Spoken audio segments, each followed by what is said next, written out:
Before we begin, subscribe and tell us in the comments what city or country you're watching from.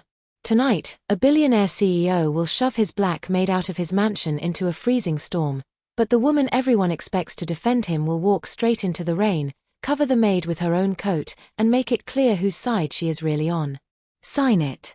Tiana Brooks stared at the paper billionaire CEO Harrison Voss had placed on the kitchen counter. Outside Voss Manor, thunder rolled across the Connecticut hills. Rain hammered the enormous windows while staff hurried to secure the terrace furniture. Tiana did not touch the pen. No. Harrison's eyes narrowed.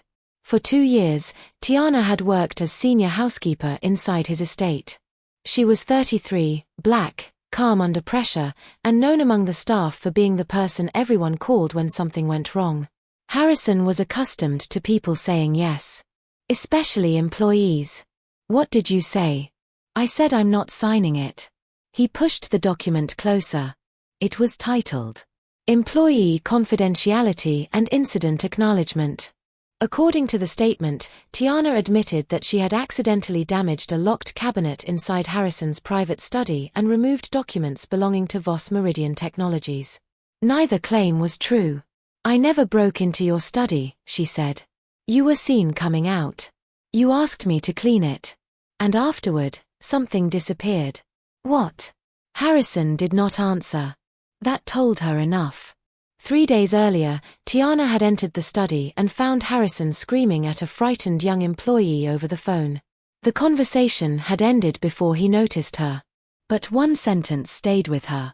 Her father's surgery happens only if she withdraws the complaint. Tiana had pretended not to hear. Since then, Harrison had watched her differently. Now he wanted her signature on a confession. You leave tonight without signing, Harrison said, and I report you for theft. Tiana stared at him. You don't even know what I supposedly stole. I know you heard something that didn't concern you. There it was. Tiana slowly pushed the document back. Then this isn't about a missing document. Harrison stepped closer. It is about understanding boundaries. My boundary is not signing a lie. His jaw tightened. At that moment, the kitchen door opened. His fiancée, Elena Pierce, entered wearing a cream evening coat over a dark green dress. She was 36 and had just returned from a hospital charity board meeting. What's happening? Harrison immediately changed his tone. Nothing. Tiana picked up her handbag. I'm going home. Harrison blocked the doorway. No, you're not. Elena stopped. Harrison. She refuses to sign an incident report. What incident? A confidential company matter. Tiana looked at Elena. He wants me to confess to stealing something he won't identify. Elena's expression hardened. Harrison, move away from the door. This is between me and my employee. Then act like an employer. Harrison looked at Tiana. Last chance. No. He grabbed her handbag from the counter and threw it toward the foyer. Then get out. Tiana followed it. Harrison came behind her. Elena followed both of them. At the front entrance, Tiana reached for her umbrella. Harrison snatched it away. You don't take anything from this house. It's my umbrella. I paid for everything employees use here. Tiana stared at him. You're serious? Leave. Rain exploded across the stone steps beyond the open door. Tiana looked outside, then back at him. My rideshare is 7 minutes away. You can wait at the gate. The gate is half a mile down the driveway. Not my problem. Elena stepped forward. She can wait inside. Harrison ignored her. Tiana reached for her handbag. Harrison grabbed her arm. Go. Take your hand off me.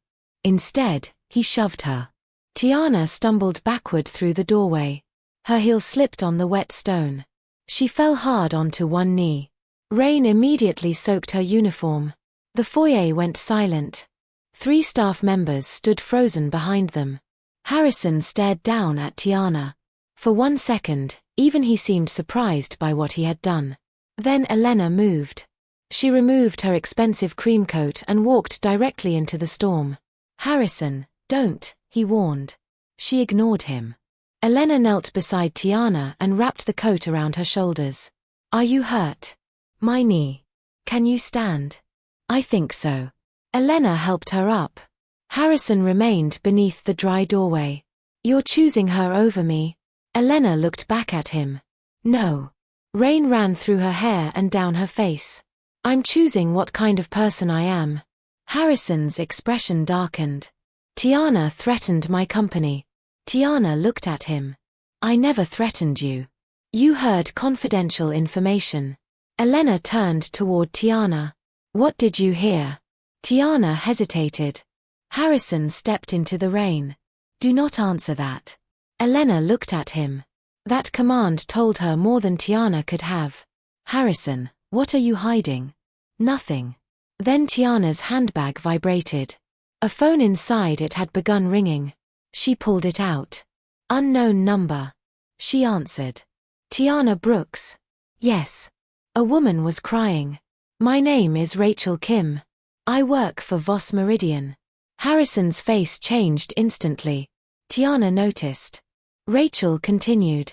Mr. Voss told me you heard our call. Tiana looked directly at Harrison. Yes.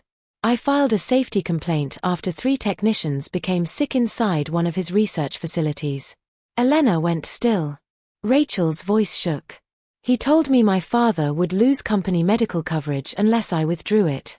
Harrison lunged toward the phone. Elena stepped between them. Don't touch her. Rachel continued. Tiana, I sent you something because I don't know who else I can trust. A message appeared. 1 photograph. 6 employees stood outside a Voss Meridian laboratory wearing medical masks.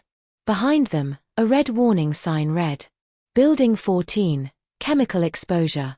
One of the workers was Elena's younger brother. Elena stared at the photograph. My brother told me he was transferred to London. Tiana slowly looked at Harrison. He said nothing. Elena's face lost all color. Then Rachel whispered through the phone. He never went to London. A pause. None of them did. Elena stared at the photograph on Tiana's phone.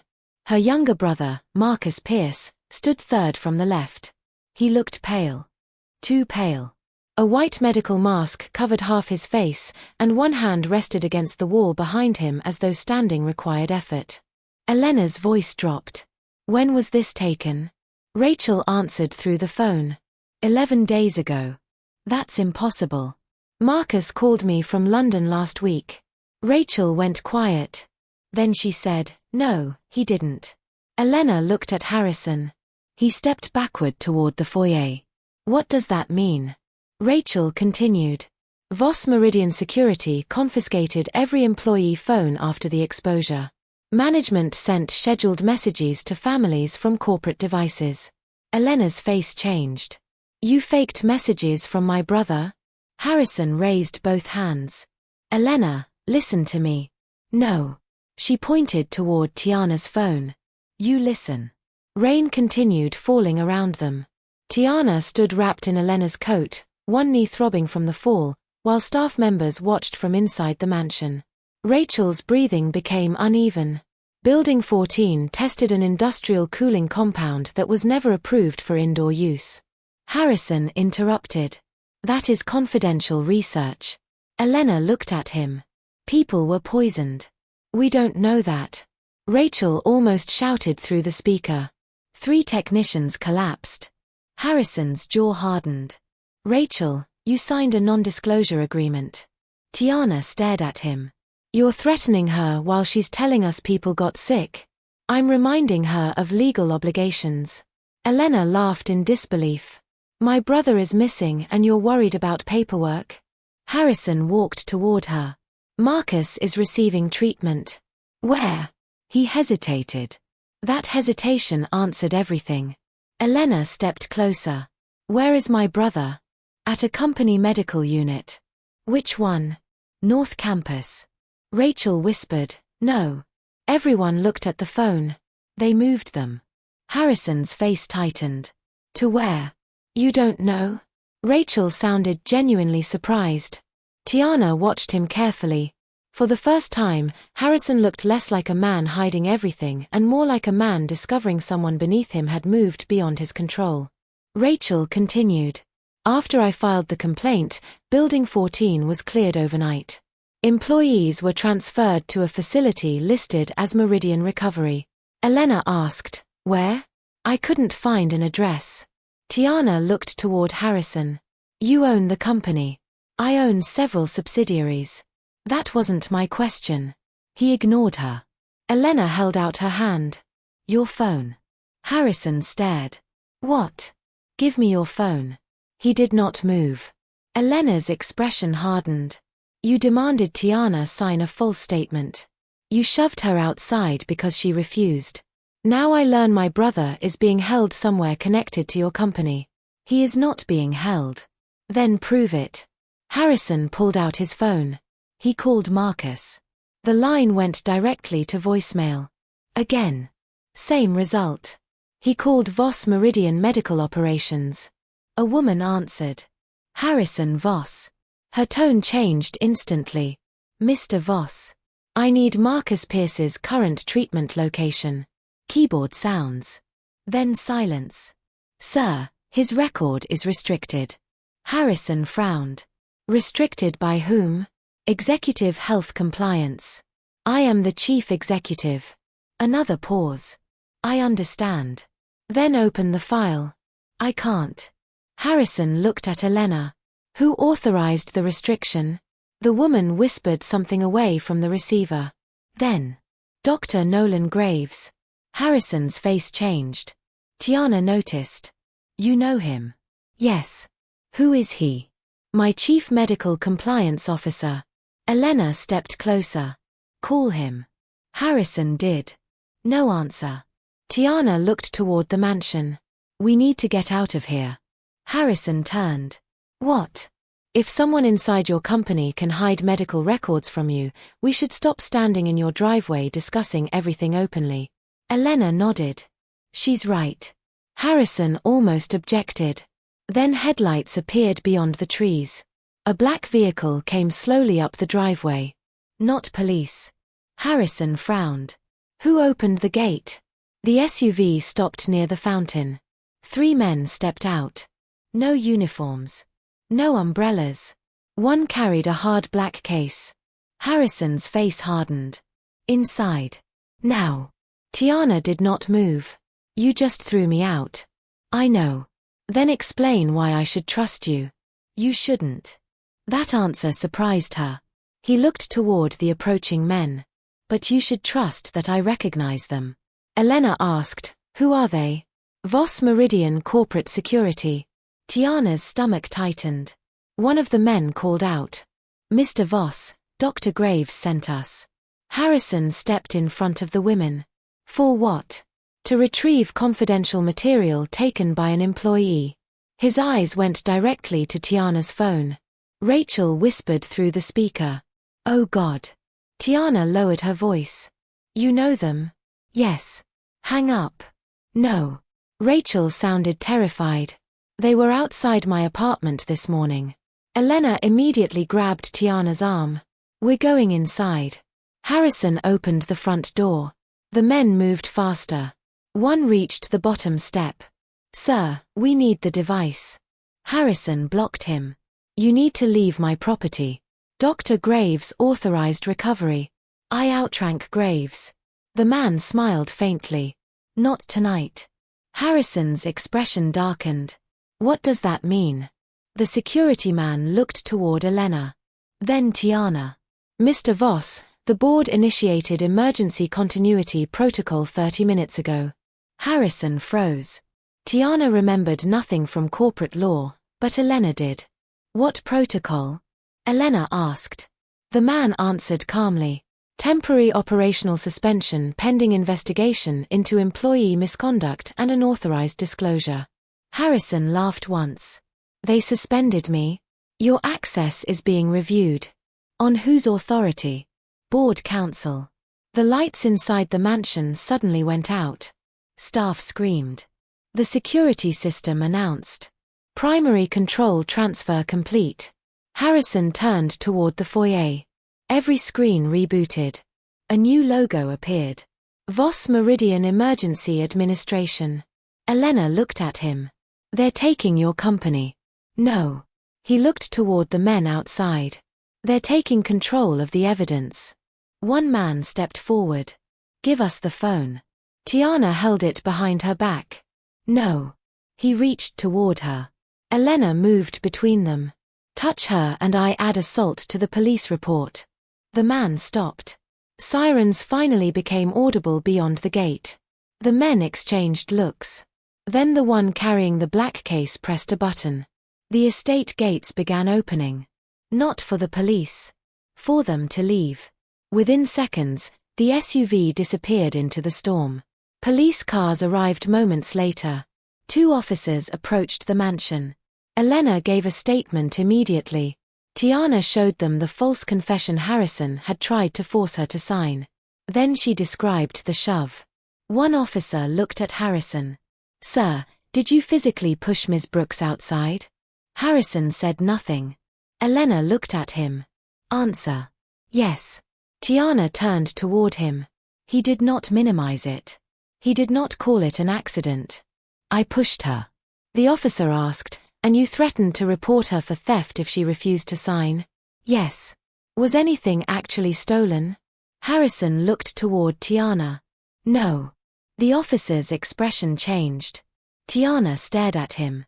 You knew there was no missing document? I knew. Then why accuse me?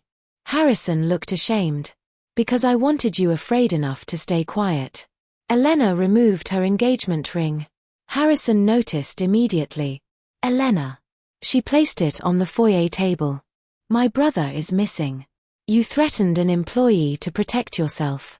And when she still refused, you shoved her into a storm. I can fix this. No. Her voice remained calm. You can cooperate. You can tell the truth. You can help find Marcus. She stepped beside Tiana. But you do not get to call that fixing us. The engagement was over.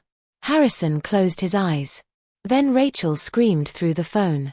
Everyone froze. Tiana. What happened? They're here. A door crashed open on Rachel's end. Male voices. Rachel began running. Her breathing became frantic. I sent you the Building 14 files. Where? Your email. A loud impact. Rachel cried out. Then the line went dead. Tiana immediately opened her inbox. One new message appeared. No subject. Attached were medical reports, internal photographs, and a map. Elena leaned over her shoulder. A red marker blinked over an abandoned private airport 70 miles north.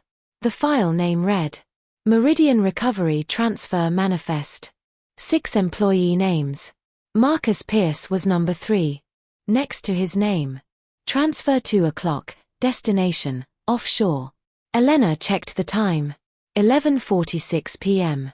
A little more than 2 hours remained. Then Tiana noticed another name on the manifest. Rachel Kim. Her status had just changed from whistleblower, locate, to secured. Tiana looked at Harrison. They have Rachel. Elena picked up her coat from Tiana's shoulders, then stopped. Instead of taking it back, she tightened it around her. You're coming with me. Tiana frowned. Where? To get my brother. Harrison stepped forward. You cannot go alone. Elena looked at the man she had intended to marry. You're not coming as my fiancé. She pointed at the manifest. You're coming as the CEO whose company did this. Then she looked at Tiana. And she comes because she's the only person in this house who refused to be afraid of you. Outside, thunder shook the mansion again. And for the first time that night, Harrison followed the maid instead of ordering her where to go. Elena stared at the photograph on Tiana's phone. My brother is in Building 14. Rachel's voice came through the speaker. He was there 3 weeks ago. I saw him myself. Harrison stepped closer. Rachel is unstable. She has been under disciplinary review. Tiana looked at him. You threatened her father's surgery. I told her the company could not continue paying benefits while she violated confidentiality. Elena's expression changed. That is the same thing. Harrison turned toward her. Go inside. No. Elena. You shoved a woman into the rain, tried to force her to sign a false confession, and now I find out my brother was inside a chemical exposure facility you told me he had left months ago. Harrison's voice dropped. This is bigger than you understand. Then explain it. He said nothing. Rachel whispered, Mrs. Pierce, your brother tried to help us. Elena tightened her grip on Tiana's shoulder. What did Lucas do? He copied the exposure reports. According to Rachel, Building 14 developed a solvent used in Voss Meridian's new battery systems. 6 technicians became sick after ventilation sensors repeatedly failed. Lucas Pierce, Elena's younger brother, discovered that management had disabled automatic shutdowns to prevent production delays. He sent the findings to Harrison. Tiana looked at him. You knew. Harrison's silence was answer enough. Rachel continued. Lucas said if Harrison refused to close the building, he would report it to federal regulators. Elena's voice trembled. When? 23 days ago. That was the same day Harrison told me Lucas accepted the London transfer. Harrison finally spoke. He was transferred for his own protection. Elena stared at him. To where? I can't tell you. Why? Because people inside my company are trying to steal proprietary research. Tiana shook her head. There it is again. Every time someone gets hurt, you call them a threat to the company. Harrison looked at her. You know nothing about what I built. No. I know exactly what you built tonight. Police lights appeared beyond the locked gate. Harrison's security team still refused to open it. Elena took her phone out. I'm giving the officers the service entrance code. Harrison grabbed her wrist. Tiana immediately stepped between them. Take your hand off her. All 3 stood in the rain. Then Harrison released Elena. She entered the code. Minutes later, officers came through the Eastern Service Road. Harrison's tone changed instantly. My employee became aggressive after being questioned about missing company documents. Elena laughed in disbelief. You are still doing it. She walked directly to the first officer. I witnessed Harrison Voss take Tiana's umbrella, block her from waiting inside, grab her arm, and shove her out of the house. Harrison stared at her. You're making a police statement against me? Yes. Tiana looked at Elena. This was no longer sympathy. Elena was placing her engagement and reputation on the line. An officer asked Tiana whether she wanted medical attention. My knee hurts, but I can walk. Do you want to file a complaint? Harrison interrupted. She works for me. Elena turned sharply. That wasn't the question. Tiana looked at the officer. Yes. I want it documented. Harrison's face went cold. Then Rachel screamed through the phone. Someone had entered her apartment. Tiana. A crash. Rachel. The line went dead. Elena immediately gave police Rachel's address. One officer radioed a nearby unit. Harrison looked genuinely alarmed this time. That wasn't me. Tiana answered, maybe not. But whoever did it thinks your threats give them permission. Police separated Harrison from them while Elena led Tiana inside to change out of her soaked uniform. In the guest bathroom, Elena handed her a towel. I'm sorry. For what? For every dinner where I sat beside him and assumed silence meant everything was fine. Tiana met her eyes. You didn't shove me. No. But I ignored signs because I liked the life I was building. Tiana did not tell her it was okay. Elena seemed grateful she didn't. When they returned downstairs, one officer had new information. Rachel was alive. Neighbors had interrupted 2 men searching her apartment. The men escaped, but Rachel told police they were looking for a flash drive Lucas had hidden before disappearing. Elena turned to Harrison. Where is my brother? He looked exhausted. I don't know. That answer is not good enough. I moved him from Building 14 after he threatened to expose the project. You moved him? To a company residence. Against his will? Harrison hesitated. Elena stepped backward. Oh my God. He was becoming irrational. You detained my brother. I kept him somewhere secure until legal could resolve the situation. Tiana stared at him. Where? Harrison looked toward the floor. Elena, listen to me. Lucas took files that could destroy Voss Meridian. Elena removed the diamond engagement ring from her finger, right in front of everyone. Harrison went still. What are you doing? She placed it on the foyer table. Choosing the person you locked away over the man who locked him away. Then a security alarm sounded from Harrison's study. Every screen in the foyer activated. A live video appeared. Lucas Pierce sat in a metal chair inside what looked like an abandoned laboratory. Alive. Bruised. Behind him stood a masked man holding a red emergency canister. A distorted voice filled the mansion. Harrison Voss has 45 minutes to bring the Building 14 exposure files to the old Meridian testing plant. Elena moved toward the screen. Lucas. The voice continued. If police enter the property, we release the same solvent that poisoned the technicians. A countdown appeared. 45:00. Harrison stared at it. Tiana noticed something taped beneath Lucas's chair. A yellow housekeeping tag. She recognized it immediately. Voss Meridian hotels used identical tags to mark restricted maintenance rooms. Tiana stepped closer to the screen. That isn't the old testing plant. Everyone looked at her. How do you know? Elena asked. Tiana pointed toward the tag. Because I changed those tags last month. Her face hardened. Lucas is inside one of Harrison's own hotels. Tiana stared at the yellow housekeeping tag beneath Lucas's chair. Harrison, which hotel uses that exact tag system? He looked at the screen. All Voss Meridian properties use similar ones. No. Yours have different colors by region. She pointed toward the small black stripe across the yellow tag. Connecticut properties use black. New York uses blue. Massachusetts uses red.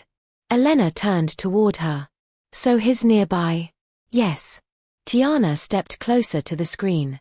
Behind Lucas, part of a brass wall number was visible. 14. Her expression changed. Harrison, does one of your Connecticut hotels have a closed 14th floor? He went pale. The Meridian Crown. Elena looked at him. You told me that floor was being renovated. It was shut after the exposure complaints began. Then Lucas is there. The countdown showed 39 minutes. Police immediately began organizing a tactical response. The distorted voice returned through the screen. Any police activity and Lucas dies. Elena looked at the officers. We cannot rush the building. Tiana was studying something else. The housekeeping tag beneath Lucas's chair had been folded twice. Not accidentally. She recognized the pattern. Staff used folded tags to leave simple coded messages when radios failed. 1 fold meant safe. 2 folds meant service route. 3 meant danger. Lucas left that for us. Elena stared. How? He knows hotel operations. He's telling us to use the service route. Harrison suddenly remembered. There's an old linen tunnel connecting the Meridian Crown to the parking structure next door. Police requested the original building plans. 10 minutes later, Tiana, Elena, Harrison, and 2 officers stood inside the abandoned service tunnel. Harrison's shoulder was still bandaged where Martin's people had struck him earlier, but Elena refused to let him take control. You follow instructions, she said. For once. He nodded. No argument. They reached the closed 14th floor through a maintenance hatch. The air smelled chemical. Tiana recognized 2 men near the service corridor. Voss Meridian security contractors. One was carrying the same red canister shown in the video. Police detained them quietly. Then Tiana heard Lucas coughing. They found him inside room 1418. Elena ran toward him. Lucas. He lifted his head. Elena. She cut the restraints from his wrists and held him tightly. You're okay. Not yet. Lucas pointed toward the ventilation controls. The canister is connected to the central air system. An officer checked it. If the timer reaches 0, solvent gets pushed through the entire floor. Tiana looked at the countdown. 12 minutes. Harrison stepped toward the control panel. I know the shutdown code. Lucas looked at him. You knew Building 14 was poisoning workers. Harrison stopped. Yes. Elena's face hardened. You admitted that very easily. I'm done pretending I didn't know enough to stop it. He entered the shutdown code. Access denied. Lucas laughed bitterly. They removed your authority. Tiana looked toward the housekeeping cabinet. Inside was an old manual emergency key. Hotels were required to keep mechanical overrides for ventilation because digital systems could fail during fires. She grabbed it. Where does this go? Lucas pointed toward the utility room. Tiana ran. Elena followed. Inside, 4 ventilation valves controlled the floor. The emergency key fit. But the main valve would not turn. It's jammed, Elena said. Tiana wrapped both hands around it. Help me. Together they forced it. The metal screamed. Then moved. One valve closed. Then another. The countdown reached 4 minutes. Harrison and Lucas entered behind them. The third line feeds the laboratories, Lucas said. Tiana turned it. The 4th valve refused completely. Harrison grabbed the wheel. Tiana looked at him. For the first time that night, he was not ordering anyone. Together. She nodded. All 4 pulled. The valve finally slammed shut. The timer reached 0. Nothing happened. No gas. No alarms. Only silence. Elena exhaled and pulled Lucas into her arms again. Police secured the floor. Within hours, investigators recovered the missing exposure reports, intimidation files, falsified medical transfers, and evidence showing Harrison's executive team had concealed the poisoning of employees for nearly a year. But the investigation also confirmed something harder. Harrison had known enough. He had seen early exposure reports. He had approved confidentiality settlements. He had allowed managers to pressure employees who complained. He had not ordered Lucas's abduction. He had not ordered Rachel's attack. But his obsession with control had created the environment where those crimes flourished. Harrison resigned as CEO 3 days later. He publicly accepted responsibility for ignoring the workers who warned him. The board established an independent compensation fund for every employee exposed at Building 14. Lucas testified. Rachel testified. Tiana testified too. She did not protect Harrison. She did not exaggerate either. She told the truth. Elena permanently ended their engagement. Months later, she helped create an independent workplace protection organization for hospitality and technology employees facing retaliation. Tiana became its first field director. She accepted because the organization answered to workers, not CEOs. One rainy evening 6 months later, Elena arrived at the office carrying 2 coffees. Tiana looked outside. Bad weather. Elena smiled. I brought a coat this time. They both laughed. Then a delivery arrived. Inside was Tiana's old Voss Meridian uniform. Harrison had sent it with a handwritten note. You were right. Employment never meant obedience. I learned that far too late. Tiana read it once. Then placed the uniform into a donation box. Elena watched her. You keeping the note? No. She tore it in half. Not angrily. Simply finished with it. The night Harrison shoved Tiana into the rain, he believed power meant deciding who could stay, who could leave, and who had to remain silent. Elena walked into that storm and covered Tiana with her coat. But the real rescue came later. When Tiana stood up, told the truth, and made sure no employee inside Voss Meridian would ever again need permission from a billionaire to be treated like a human being.